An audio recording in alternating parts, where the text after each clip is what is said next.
Bismillahirrahmanirrahim. Assalamualaikum warahmatullahi wabarakatuh. Izin memperkenalkan diri, nama saya Uri Budi Setiawan. Di dalam video kali ini, saya akan menjelaskan tentang struktur hadis. Namun pembahasan kali ini lebih terfokus kepada tentang arti dari sanad dan bagaimana contoh dari aplikasi mata rantai sanad hadis. Video ini dibuat sebagai tugas ujian akhir semester pada mata kuliah Ulumul Hadis yang diampu oleh Bapak Anan Fakih MPD. Oke, langsung saja kepada pembahasan. Sanad berasal dari kata dasar sanada, yasnudu. Artinya sandaran, tempat bersandar, tempat berpegang, atau berarti yang dipercaya, atau yang sah. Sebab sebuah hadis selalu bersandar padanya dan dipegangi atas kebenarannya.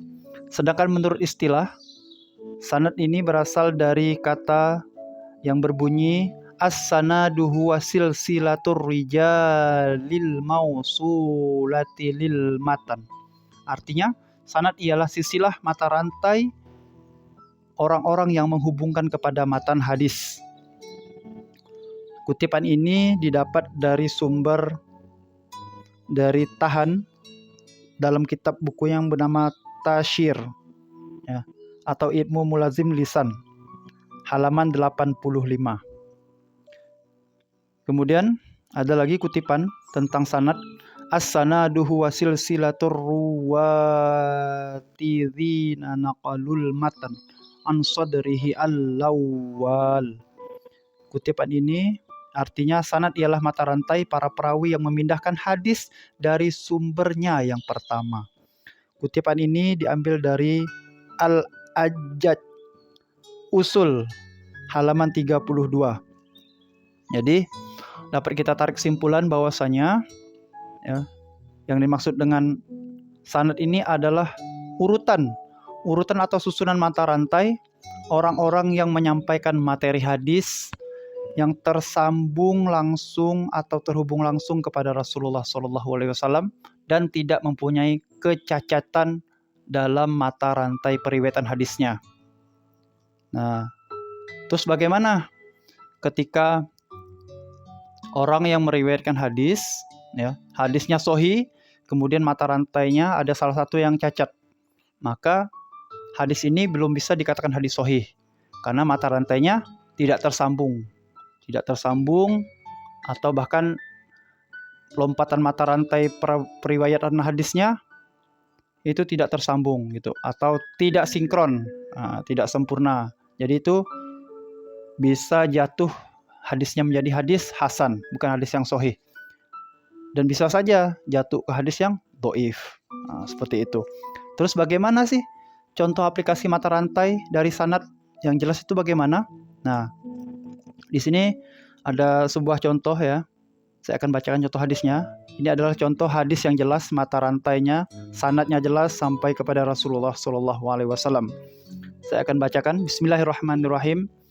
Haddatsana Muhammad ibnil Musanna qala haddatsana Abdul Wahhab Asy-Syaqafi qala haddatsana Ayyubu an Abi Qilabata an Anasin anin Nabi sallallahu alaihi wasallam salasum ma kunna fihi wajada halawatal imani ayyakunallahu wa rasuluhu ahabba ilaihi mimma siwahuma wa ayyuhibbal mar'a la yuhibbuhu illa lillahi wa ayyukriha ayyauda fil kufri kama yakrahu an yakdhifa fin nar.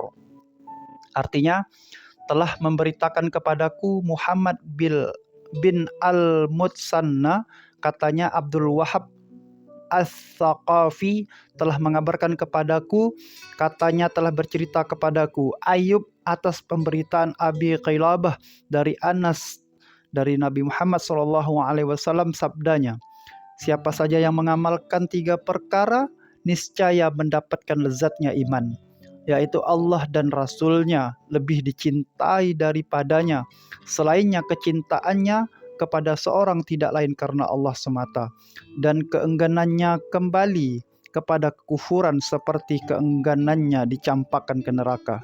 Hadis riwayat Bukhari. Jadi kutipan hadis ini bersumber dari kitab Sahih Bukhari Muslim, juz 1 halaman ke-6. Ya. Jadi ini merupakan salah satu contoh hadis yang sahih karena jelas urutan sanadnya. Ya. Hadis ini diriwayatkan oleh Bukhari dari Anas, Nabi Shallallahu Alaihi Wasallam bersabda, ya. Yang pertama, periwayatannya adalah Muhammad bin Al-Mutsanna. Kemudian Muhammad bin Al-Mutsanna ini mengambil hadis ini dari Abdul Wahab As-Saqafi.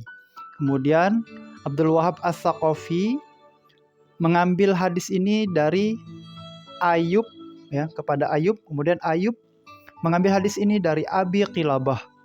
Abi Qilabah mengambil hadis ini dari Anas. Ya. Anas, baru Anas mendapatkan hadis ini langsung dari perkataan Rasulullah Shallallahu Alaihi Wasallam. Nah, jadi ini contoh hadis yang sahih, sanadnya jelas sampai ke Rasulullah Shallallahu Alaihi Wasallam tanpa ada cacat soal perawinya dalam meriwayatkan hadis. Dalam kehidupan kita sehari-hari tentunya kita harus juga selektif, ya.